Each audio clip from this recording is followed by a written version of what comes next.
I hate to see people tear themselves down. I used to do the same myself.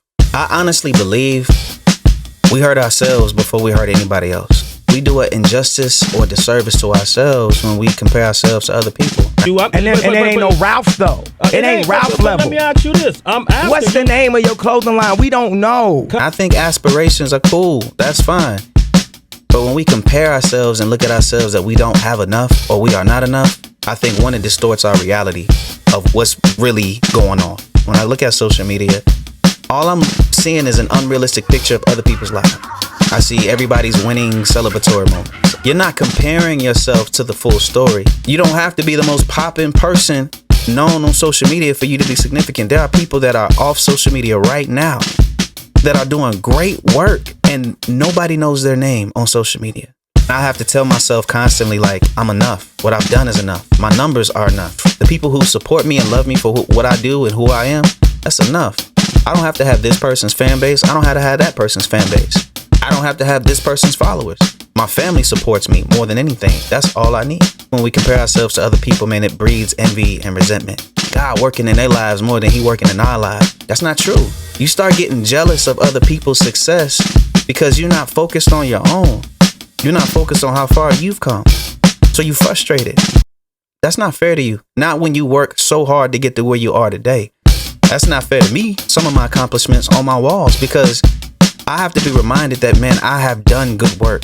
Well, this one is for typing, and this one is for dart champion, and this one is for surfing. And I got that one. Never mind. And when I don't celebrate the small achievements that I've had or the big achievements that I've had, I tear myself down because I'm looking at everybody else's. What it does is it paralyzes your progress. Comparisons can lead to self-doubt. It can lead to inaction, preventing you from pursuing your own goals and passions. We can't keep looking at everybody else's success and thinking that we don't have any. That's not fair to you, nor fair to the people who have supported you to get you where you are today. That's not fair. And I know it's not all about fairness, but it's not right. It's not right for you to treat yourself that way. I think one thing you have to do is you got to practice gratitude. You got to shift your focus. You got to start appreciating your own strengths, your own accomplishments, the blessings that you've had, the big and the small.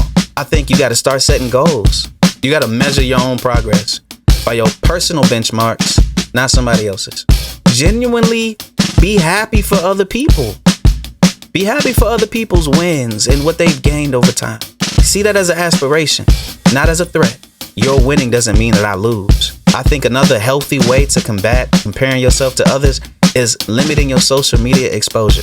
At some point, you got to know what is not real, you know?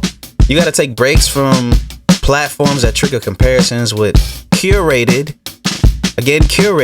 online personas. All the clout on social media is not real. Man, focus on your own journey. All right? You got to celebrate your own wins, your own milestones. You got to start finding support of people who actually value you for who you are and people that encourage your growth, not people who tear you down and tell you haven't done enough, because you're already telling yourself that. I just want to see you treat yourself healthy, treat yourself right, treat yourself with grace. Stop comparing yourself to other people. It don't help.